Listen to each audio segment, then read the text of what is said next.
Budget లో premium luxury villa అందిస్తోంది APR group వారి గోల్డెన్ లీవ్ విల్లాస్. ఇప్పుడే కాల్ చేసి మీ విల్లా బుక్ చేసుకోండి. తర్వాత అసలు ఇన్ జనరల్గా నేను చూస్తుంటే ఓ పక్కన బ్రదర్స్, ఇంకో పక్కన ఫాదరు, ఇంకో పక్కన పెళ్లి చేసుకున్న వ్యక్తి. మీ పాలిట మొగాళ్ళే ఎక్కువ శత్రువులు తయారయ్యారేమో. మీ నాన్నగారు కూడా మిమ్మల్ని చాలా సైడ్ ట్రాక్ చేశారని నేను వినివ్వండి అండి. అప్పుడు మీరేం అనుకోకండి. ఎందుకంటే మెడ్రాస్ ఇండస్ట్రీలో మాట్లాడుకునేవారు, మెడ్రాస్ ఇండస్ట్రీలో మాట్లాడుకునేవారు జయలలితని తప్పుతావ పట్టిస్తున్నదే వాళ్ళ నాన్న. ఈజ్ ఇట్ ట్రూ అండి? ట్రూ అండి. లైక్ పెళ్ళే కానివ్వలేదు అనుకోండి ముందు విషయం. అదే చెయ్యండి అని ఇలాగ అంటున్నారు, మరి స్విమ్ సూట్ వేసుకోమంటున్నారు, చిన్న చిన్న డ్రెస్ చెయ్యమ్మా పర్లేదు, ఆర్టిస్ట్ అన్నీ చేయాలి అనేవారు. అలా అలా అండల్లో మీకు ఏమనిపించిందండి? అంటే మీరు చెయ్యాలి, డబ్బు సంపాదించాలి, ఇంటికి తీసుకురావాలి. అప్పుడు అంత ఆలోచన కూడా లేదు నాగేంద్ర. లేదు, ఓకే కరెక్ట్ అంటున్నారు, అంతే, తండ్రే కదా చెప్తున్నాడు చేద్దాం అంతే. చిన్నప్పటి నుంచి ఇలాగ స్కూల్ గుండెలకు అద్దుకొని ఎవరు చూస్తారా అని తలెత్తకుండా వెళ్ళిన ఫ్యామిలీ, తలెత్తకుండా వెళ్ళిన అమ్మాయిని మొత్తం అన్నీ ఓపెన్ ఇండస్ట్రీకి రాగానే. ఆ అమ్మాయి అయినా ఈ అమ్మాయి అయినా అప్పుడప్పుడు అనుకుంటా, చాలా రేర్గా అనుకుంటా. ఇప్పుడు అదే కాంచన్ గారి లాగా, కాంచన్ గారి జీవితానికి మీ జీవితానికి కొంచెం దగ్గర సంబంధం, చిన్న పోలిక ఉంది, చిన్న పోలిక ఉంది కదా. అవును, ఆమెకి అంతే కదా, పేరెంట్సే కదా, పేరెంట్సే శత్రువులు ఆవిడకి. నిజంగా మధుసూదన్ రావు గారు కూడా సపోర్ట్ చేయాలి. ఒకరు మంచి క్యారెక్టర్స్ ఇచ్చారు కానివ్వండి, ఒక ఇల్లాలిగా స్వీకరించలేదు. ఆవిడ అడిగింది నోరు తెరిచి, అవునా పెళ్లి చేసుకోండి, తాళి కట్టండి అని. చేసుకోలేదు. దే లివ్ టుగెదర్ చాలా ఉన్నారు. ఆమెకు అది తృప్తి లేదు, ఒక ఇల్లాలుగా ఉందాం అనుకున్నారు, అది ఆయన ఇవ్వాల. అదేంటో అసలు అర్థం కాదు. లాస్ట్ వరకు కూడా ఆవిడ మెడ్రాస్లో ఉన్న రోజుల్లో లాస్ట్ వరకు కూడా కొన్ని కుటుంబాలకి సంబంధాలు చూడమని అడిగేవారు ఆవిడ. అవును అవును, నేను చేసుకుంటానని. అవును, ముఖ్యంగా చాలా ఇష్టం, పెళ్లి చాలా ఇష్టం ఆవిడకి. జంజాల్ గారి వైఫ్ని పదే పదే అడిగేవారు ఆవిడ, మ్యారేజ్ చేసుకుంటే ఏదైనా మంచి సంబంధం ఉంటే చూడండి. ఇవన్నీ కూడా ఇల్లు, పెళ్లి, పిల్లలు ఇవన్నీ ప్రాప్తం ఉండాలి, లేకపోతే జరగవు. సినిమా యాక్టర్లకి ఎందుకండి ఇలా జరుగుతుంది? సినిమా యాక్టర్లు ఎంతమంది బాలేరు? వాణిశ్రీ గారు బాలేరా? జమున గారు బాలేరా? అప్పుడు అందరూ పాత వాళ్ళందరూ బాగానే ఉన్నారు. 2 ఎగ్జాంపుల్స్ మీరు గబుక్కుని చెప్పగలిగారు. అదే ఆలోచించండి, సడన్ గా గుర్తు. జమున గారు అండ్ వాణిశ్రీ గారే. కాంచన్ గారు కానీ, కాంచన్ గారి గురించి ఇప్పుడు చెప్పారు, షావుకార్ జానకి గారు కానీ, కృష్ణ కుమార్ గారు. షావుకార్ లైఫ్ స్టైల్ వేరు, ఆవిడ అంతే చాలా లైట్ తీసుకుంటూ వెళ్తారు, ఆవిడ కూడా పెద్ద పట్టించుకోరు. మళ్ళీ కృష్ణ కుమార్ గారు చాలా సెన్సిటివ్, చాలా సంసారపక్షంగా ఉండాలి అనుకునే మనిషి. ఆవిడ అలాగే ఉన్నారు. మంచి పీక్లో ఉన్నప్పుడు కదా ఆవిడ మానేసి మ్యారేజ్ చేసుకుంటారు ఆవిడ. ఇప్పుడు అలాంటి పరిస్థితుల్లో మీరు ఈ కెరీర్ని నేను మెయింటైన్ చేయాలా, కంటిన్యూ చేయాలా, లేకపోతే అనే ఒక నిరాశ ఎప్పుడు కలగలేదు కదా? నాకు వచ్చింది ఇది ఒకటే విద్య, అయితే డాన్స్ లేకపోతే నటన. డాన్స్ చేయడం మానేశాను, వ్యాంపు వేషాలు వేస్తున్నాను. మళ్ళీ క్లాసికల్ డ్రెస్ వేసుకొని స్టేజ్ మీద పర్ఫామ్ చేస్తే ఎలా ఆదరిస్తారో తెలియదు, అందుకొని చేయలేదు, మానేశాను.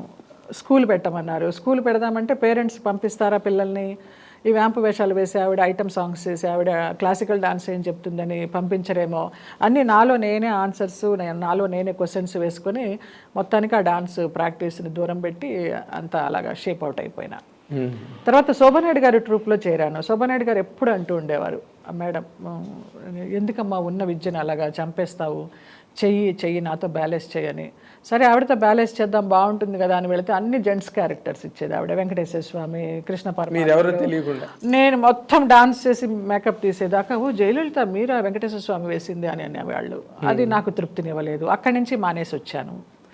మొన్న కరోనా టైంలో కొంత ఆశ తీర్చుకున్నాను.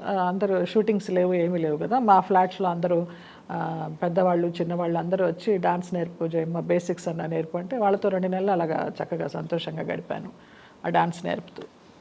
అంటే కాంతి, ఇప్పుడు నార్మల్గా మీరు మంచి పీక్లో ఉన్న రోజుల్లో అసలు కాల్ షీట్ మీద కాల్ షీట్ చేయడం, 3 కాల్ షీట్స్ చేశాను. అంటే దానికి తగ్గట్టుగానే మీకు ఇన్కమ్ కూడా ఉంటుంది ఆ రోజున. ఇన్కమ్ ఎంతండి? మేము డిమాండ్ చేసేదాన్ని కదా అసలు. నేను హైయెస్ట్ రెమ్యునరేషన్ తీసుకుంది ₹1,00,000 ఇంద్రుడు చంద్రుడిలో, రామానాయుడు గారి పిక్చర్లో. అంతే, దాని లోపలే అన్ని 40, 50, 30. First remuneration 10,000. అప్పుడు స్కేల్ అలాగే ఉండేది కదా. అందులో ఏమొచ్చేది, నాకు అడ్వాన్స్ మాత్రమే వచ్చేది. సినిమా అయిపోగానే ఉన్న డబ్బుని నేను ప్రొడ్యూసర్ దగ్గరికి వెళ్ళి అయిపోయింది కదా నా డేటు, డబ్బు ఇవ్వండి అంటే, ఎక్కడ డబ్బు మీ నాన్న తీసుకెళ్ళిపోయినాడుగా మధ్యలో అనేవారు. అదిగా అలా కూడా బోల్డ్ రెమ్యునరేషన్ పోయింది. మీ నాన్నగారు మామూలు క్యాండిడేట్ కాదండి. విలాస పురుషులు. విలాస్ పురుషులు. ఆయనకి అన్నీ ఉండేవండి విలాసాలన్నీ. అయ్యో, షావుకార్ జానక్ గారు, సావిత్రి గారు వీళ్ళందరూ ఫ్రెండ్స్ ఆయనకి. ఓకే. జగ్గయ్య గారు, రాజబాబు గారు, పెద్ద సర్కిల్ అయింది. ఆ సినిమా ప్రపంచానికి ఆయన మాయలా ఎడిక్ట్ పడిపోయారు.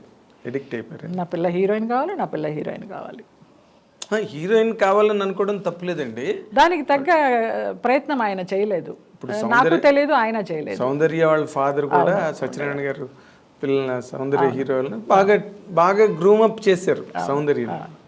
ఆయన మధ్యలో సడన్ గా పోయారు. కానీ అది మనం వాళ్ళని కూడా బ్లేమ్ చేయడం కాదులేండి. టోటల్ గా మనకి ఏది రాసి పెట్టిందో అదే డెస్టినీ. మీ నాన్నగారిని ఎప్పుడు అడగలేదా మీరు? నన్ను తీసుకెళ్ళిపోయి ఉంటా కదా నువ్వు ఆఫీస్ నుంచి డబ్బు అని? అడిగేదాన్ని. అవునమ్మా తీసుకున్నాను అనేవారు. సింపుల్, అంతే. ఏం క్యాండిడేట్ సార్. ఇప్పుడు ఇన్ని గొడవల మధ్యలో మీరు 40 ఏళ్ల కెరీర్, నేను ఇందాక అడుగుదాం అనుకున్నది ఏంటంటే ఇన్కమ్ సోర్సెస్ ఒక టైంలో 40,000 50,000 అనేది కంటిన్యూస్గా ఉండేవి. అవును. తర్వాత ఒక్కసారి కెరీర్ డ్రాప్ అవగానే ఇన్కమ్ సోర్సెస్ కూడా తగ్గుతాయి, ఖర్చులు ఏం తగ్గవు.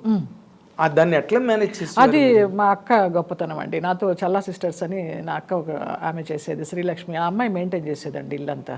ఓకే. సో మీకు కటికి చీకట్లో కాంతిరేఖ ఆవిడ. అది చాలా బాగా మెయింటైన్ చేసేది ఇల్లు. నాకు తెలియదు ఇచ్చేసేదాన్ని, అది ఏం చేసేదో తెలియదు, అమ్మ ఏం చేసేవారో తెలియదు. మంచిగానే చేర్చి పెట్టారు. ఎప్పుడు ఆర్థిక ఇబ్బంది అనేది రాలా, గ్యాప్ ఉన్నా కూడా. ఓకే. ఆవిడ అంతా జాగ్రత్తగా పొదుపు చేసి, పోయిన డబ్బు పోయినా మీ నాన్నగారు పట్టుకెళ్ళిపోయినా మిగిలిన దాన్ని ఉన్న డబ్బుతోటి బాగానే సంసారాన్ని ఇదికొచ్చింది. ఓ, that is where you are saved అండి. ఆవిడని మీరు గట్టిగా నాకు తెలియదు, నేను పట్టించుకునేదాన్ని కాదు. నీ దగ్గర డబ్బు లేదు, ఏమన్నా కావాలన్నా నన్ను అడగడానికి కూడా అడిగే ఛాన్స్ లేదు. మొత్తం తీసుకొచ్చి వాళ్ళకే ఇచ్చేదాన్ని కదా. నాకంటే ఏమి ఇన్కమ్ ఉండేది కాదు, పాకెట్ మనీ ఏం పెట్టుకునేదాన్ని కాదు ఇన్కమ్ ఉన్నా కూడా. సో వాళ్ళే చూసుకునేవారు. ఇంకా నన్ను, నా దగ్గరికి అసలు ఆర్థిక ఇబ్బందుల్ని రానిచ్చేవారే కాదు. అసలు నేను దాచేదాన్నే కాదు ఒక్క రూపాయి కూడా. రెమ్యునరేషన్ తీసుకొచ్చి ఎట్లాగండి డైరెక్ట్గా మీ సిస్టర్కి ఇచ్చేవారు? చెక్ అయితే బ్యాంకులో వేసేవారు, కొంత బ్లాక్ కొంత వైట్ ఇస్తూ ఉండేవారు, వాళ్ళకి ఇచ్చేసేదాన్ని. అమ్మ అక్క మెయింటైన్ చేసేవారు. ఓకే. కానీ బట్ ఎక్కడొక్కడ మీరు పరిస్థితులు చేయి జారిపోతున్నాయి, మనం దీని మీద కంట్రోల్ పెట్టాలి అని అంతా పోయి నాకు తెలిసింది. ఈ చూసిన అక్కే ఒక ఫ్రెండ్తో కలిసి ఏదో ఒక షిప్ బిజినెస్ అనేసి అతను ఏదో నమ్మించి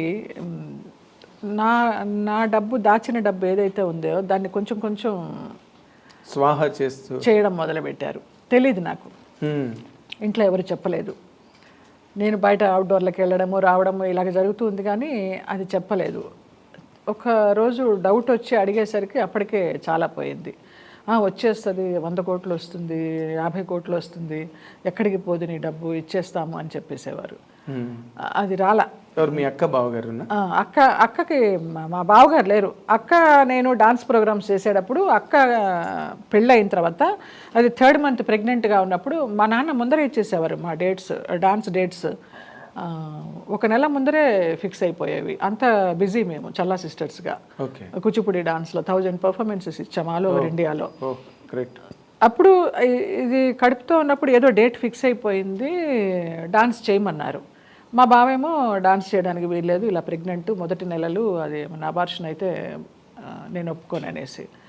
కానీ నేను డబ్బులు తీసుకున్నాను కాబట్టి చేయాల్సిందే అని నాన్న పట్టుపట్టారు. ఇంకా ఆ డాన్స్ ప్రోగ్రామ్ చేసినప్పుడు ఇతనికి కోపం వచ్చి వెళ్ళిపోయారు. అబార్షన్ ఏమీ అవ్వలేదు, బాగానే ఉన్నాడు, బాబు పుట్టాడు, వాడికి ఇప్పుడు 2 బాబులు. అప్పటి నుంచి తండ్రి అంటే ఎవరో తెలియదు ఆ అక్క కొడుక్కి, దానికి భర్త అంటే ఎవరో తెలియదు. ఇంకా ఏదో సర్కిల్ పరిచయం అవుతూ ఉంటుంది కదా, ఆ సర్కిల్లో ఏదో పెద్ద బిజినెస్ ఉందమ్మా, సిస్టర్ కూడా బాగా సంపాదిస్తుంది కదా, మనకి ఇన్కమ్ బాగా వస్తుందని దానికి ఏదో మాటలు చెప్పి మొత్తానికి స్వాహా చేశారు. మీతో కనీసం చర్చించలా. ఆ ఒక్క ఇల్లు మిగిలింది. ఆ ఇల్లు కూడా పోతుందని ఎందుకో ఎవరో చెప్తే విన్నాను నేను. వినేసి 99లో అమ్మ పోయింది దసరాల్లో, 2005లో నాన్న పోయారు దత్త జయంతి రోజు. వీళ్ళిద్దరు పోయిన తర్వాత వాళ్ళిద్దరిని సొంత ఇంట్లో పోనిచ్చి అక్కడే వాళ్ళకి కార్యక్రమాలన్నీ చేసి, సంవత్సరికాలన్నీ చేసి అప్పుడు ఆ ఇల్లు అమ్మేశాను, లేకపోతే ఆ ఇల్లు కూడా నాకు ఉండేది కాదు. ఆ ఇల్లు అమ్మేస్తానంటే అప్పుడు నాకు ఆడిటర్ రామ్మోహన్ రావు గారు, బ్రహ్మ యాండ్ కంపెనీ, ఎస్ రమణ. ఆయన ఇన్కమ్ ట్యాక్స్ ప్రాబ్లం వల్ల సగం నా పేరు మీద సగం అమ్మ పేరు మీద పెట్టారు. అమ్మ పేరు మీద పెట్టిన దానికి మేము సంతకాలు పెట్టమన్నారు, మాకు కూడా రావాలి అమ్మ ఆస్తి అని. కానీ నాది ఆస్తి అమ్మ పేరు మీద ఉంది కాబట్టి మాకు ఆస్తి రావాలి, ఆస్తి ఇస్తామంటే వాటా ఇస్తామంటే సంతకాలు పెడతామన్నారు.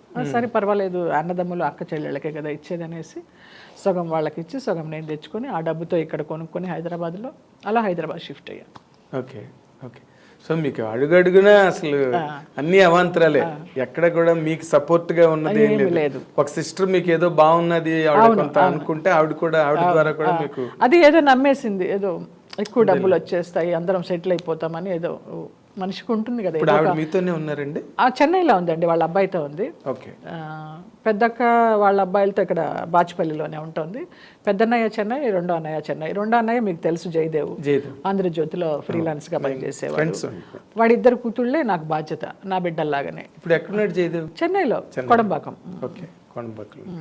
ఇప్పుడు subscribe iDream Media. Please do subscribe to iDream. Please subscribe to iDream Media. For best entertainment and information, please subscribe